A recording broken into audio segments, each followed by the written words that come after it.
distillery, where they're met by the lord and lady or the head distiller.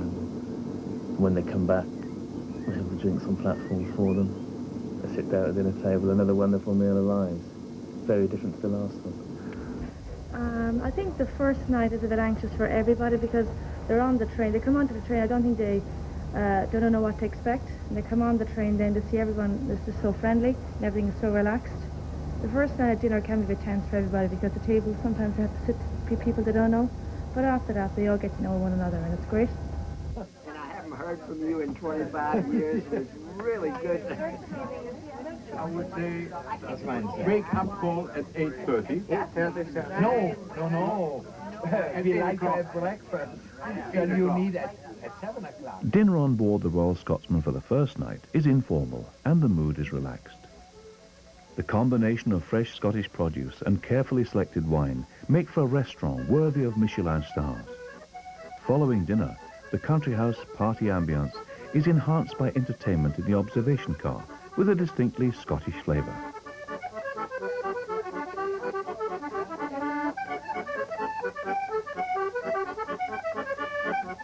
As the entertainment draws to a close, the train and its guests settle down for the night. It is now almost midnight, and the sun is only just beginning to set. It was easy to appreciate why this is considered to be one of the most luxurious, and indeed, one of the most prestigious trains in the world.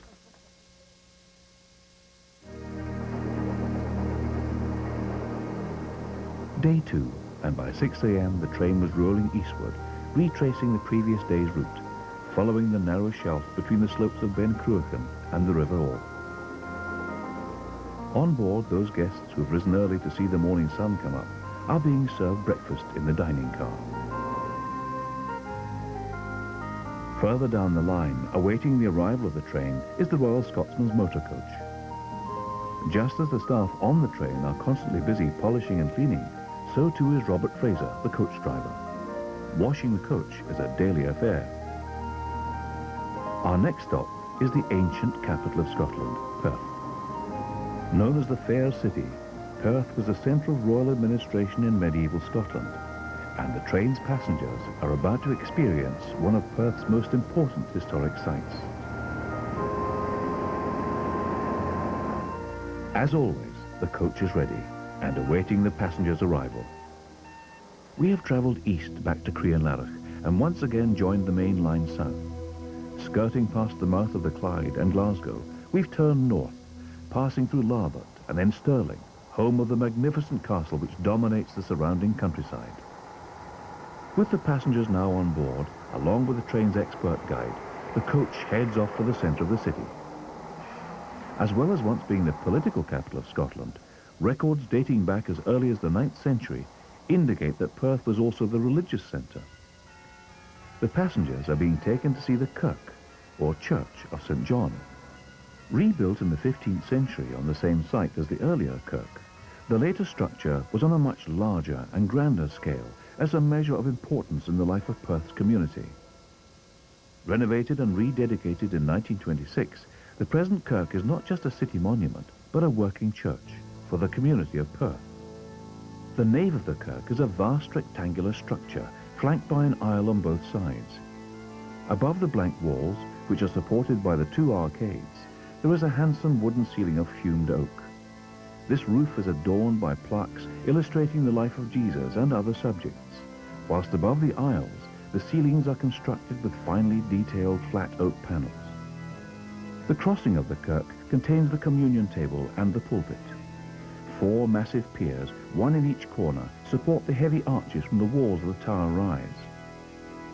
On the west side of the northern transept is the Memorial Chapel, which one Sir Robert Lorimer built to commemorate the dead of the First World War. The shrine itself is within an arch recess, which has a statue of St. John the Baptist on its southern pier. The chief source of light is from a stained glass window depicting St. Michael.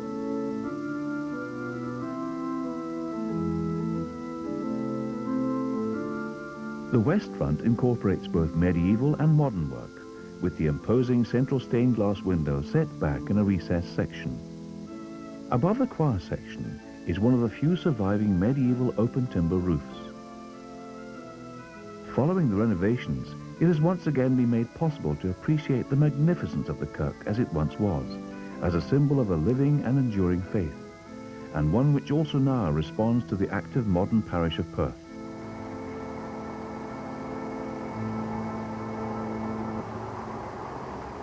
Back on board the coach, the passengers are given a drive-round tour of the city before being taken back to the comforts of the Royal Scotsman. The crew are once again on hand to greet the passengers on their arrival before they settle down to enjoy the culinary delights of the kitchen as lunch is about to be served.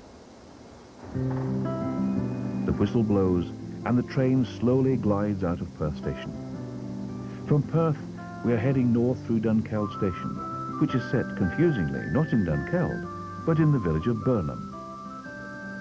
Burnham Hill lies to the south of this village and was once cloaked in forest. This forest was immortalized in Shakespeare's Macbeth. Macbeth shall never vanquished be, until great Burnham wood to high Dunsinane Hill shall come against him. The soldiers fighting Macbeth cut branches from the trees in the forest for camouflage, so giving the impression that the wood was moving.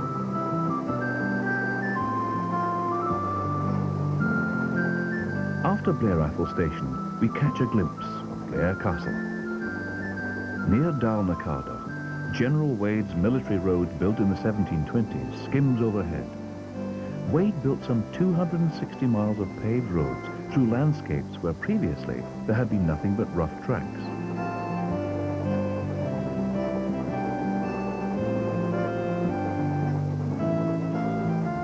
Whilst the passengers relaxed after lunch in the observation car, the train continued its journey north. Time passes slowly and sedately on the Royal Scotsman. The locomotive and 9 splendid carriages rarely exceed 40 miles per hour, allowing time for Scotland's superlative sights to unfold at a graceful pace. This was truly bonny Scotland. We passed through Dalwhinnie and then on to Aviemore, taken from the Gaelic Agidmore, meaning Big Gap. Up until the 1850s, when the railways first arrived, there was only a simple coaching in here. But in the 1960s, the town became a mecca for sportsmen, skiers and mountaineers.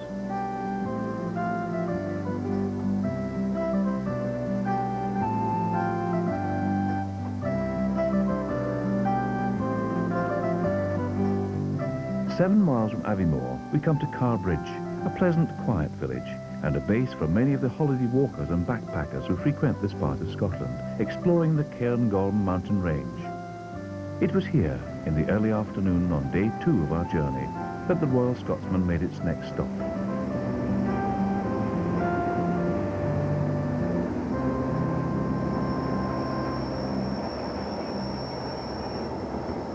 The passengers are being met once again by the motor coach to take them to see one of Scotland's many grand castles. Ballandalloch Castle, one of the most beautiful and romantic castles in Scotland, and one of the very few privately owned castles to be lived in continuously by its original family. The long line of Macpherson Grants have lived here since 1546. It is set in the magnificent surroundings of the Spey Valley and exemplifies the transition from the stark tower house necessary for survival in the 16th century to the elegant and comfortable country house so beloved by the Victorians in the Highlands during the 19th century. The family crest of the Macpherson Grants still sits proudly, cast in stone, over the front door.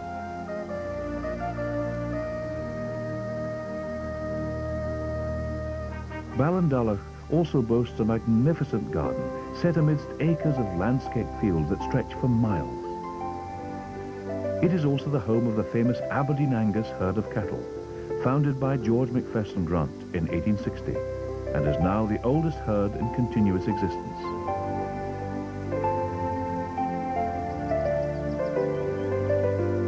First and foremost, Ballandalloch is a much-loved family home, with a family tree spanning over 450 years of Scottish history and tradition. This dining room is the largest room in the house, and was the original Great Hall of this 16th century castle. The room is full of family portraits, including the paintings of George III and Queen Charlotte. Sir Ewan and Lady Macpherson Grant's daughter Claire is now the present lady of the house, and along with her husband Mr. Oliver Russell, they share the task of showing guests around the house and grounds.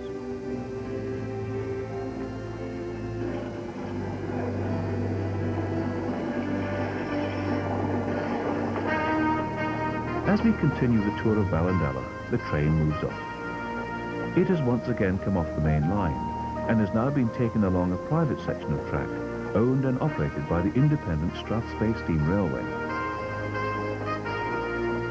Passengers are not allowed to travel on the train along this section, which is maintained and run by volunteers and enthusiasts from the local Railway Museum.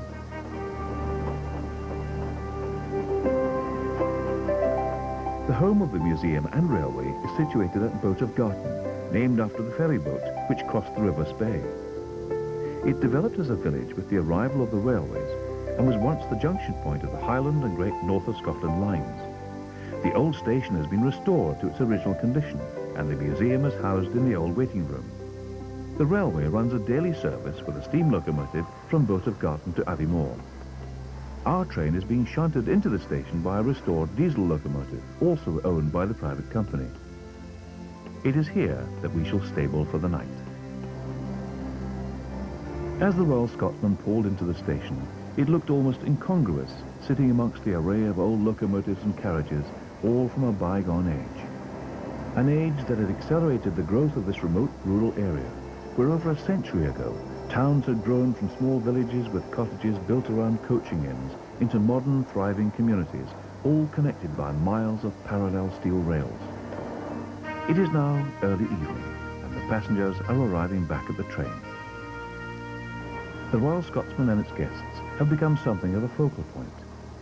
As the passengers congregate on the platform, sipping the, by now, customary glass of champagne, other visitors to the Railway Museum, expecting to see a platform full of rusting memorabilia, stand and gaze in astonishment at this new gleaming addition to the museum collection. Boat of Garton lies just a short distance southeast of Inverness, high in the heather-clad hills above Loch Laggan, in an area famous for its ski slopes, salmon fishing and ospreys. With the guests now showered and refreshed, dinner aboard the train tonight is a grand and formal black tie affair. Amidst tables adorned with fresh flowers, glistening silver cutlery, crested royal Worcester china, sparkling crystal glassware, white linen napkins, neatly tied with burgundy satin bows, all under the romantic setting of candlelight, the guests enjoy what was described by Travel and Leisure magazine as being one of the very best restaurants in Britain, moving or stationary. And conversation was flowing almost as much as the fine wines being served by the ever-attentive crew. As the conversation and conviviality continued into the night, there was something almost hedonistic about dining in such style and decadence. One almost felt wicked to be enjoying such luxurious surroundings and lavish cuisine, all against the distant backdrop of the Cairngorm Mountains.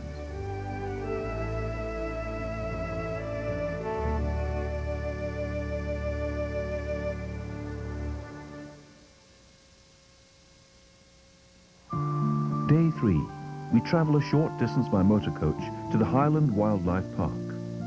Set in 260 acres of beautiful Strathspey, all the animals here are indigenous to Scotland, with some now extinct in the wild, whilst others are endangered. Owned by the Royal Zoological Society of Scotland, the reserve offers a unique safari experience. Very gentle retiring animals, these. Give you the effect of being quite slow and lumbering, but then by no means a fast animal like a horse, but they can actually sprint for short distances at about 40 miles an hour. These Highland steers, once a wild species, are found in the main reserve. The red variety is a relatively new breed, whilst the older black variety is much rarer.